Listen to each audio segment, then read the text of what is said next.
Votre projet sur les retraites, à part le MEDEF et BlackRock, personne n'en veut. Vous avez réussi à mettre en colère les cheminots et les avocats, les infirmières et les médecins, les égoutiers et les danseurs de l'opéra, les électriciens gaziers ou encore les enseignants. Car les Français ont bien compris qu'avec votre obscur régime à points, c'est clairement la hausse de l'âge du départ à la retraite et la baisse des pensions qui est tout simplement programmée. C'est pourquoi vous avez suscité l'un des mouvements de grève les plus longs et les plus intenses de notre histoire récente.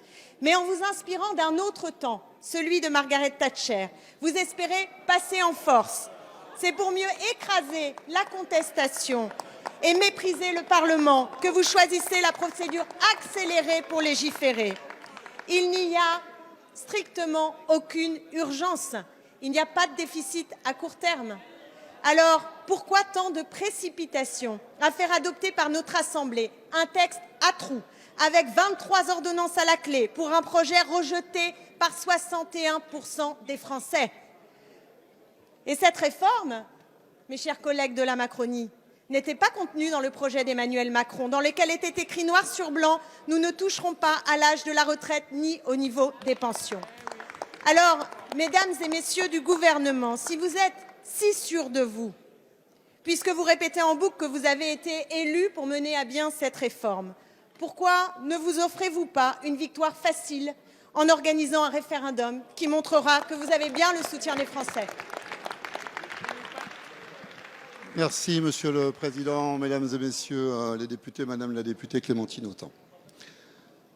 Madame la députée Clémentine Autain, nous échangeons depuis plus de 70 heures en commission spéciale. Nous continuerons, comme j'imagine, avec le député Pierre Dharréville tout à l'heure. J'imagine que vous serez là à 17 heures. Et sur le fond, en écoutant votre question, vous me parlez d'un obscur régime à points.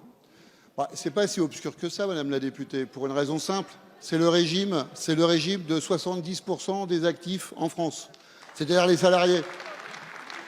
La moitié de la pension des salariés du secteur privé est payée en points et gérée par la GIRC-ARCO. C'est donc pas du tout obscur, c'est même tellement peu obscur que c'est géré par les partenaires sociaux et c'est géré et bien géré à l'équilibre avec également un âge pivot, avec aussi d'ailleurs un bonus et un malus autour de cet âge pivot. Donc vous voyez, sur le fond, les partenaires sociaux sont très au clair sur ce que c'est qu'un régime par points et sur le fait que ça soit extrêmement redistributif.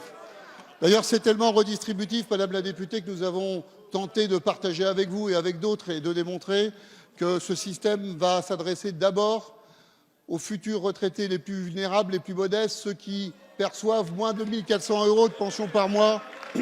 Et c'est ceux-là, Madame la députée, qui vont voir progresser leur pension de près de 30%.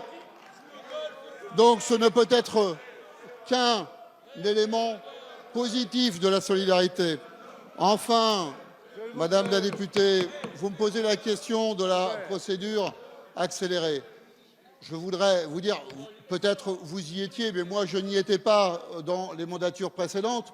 Et donc j'ai juste regardé par curiosité comment avaient été adoptées les précédentes réformes sur ce sujet des retraites. Elles ont toutes été en procédure accélérée.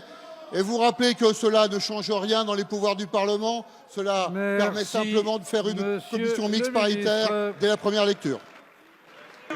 Madame la députée, vous avez la parole.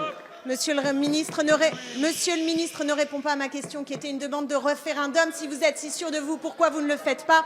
Margaret Thatcher disait « Je suis pour le consensus sur ce que je veux faire ».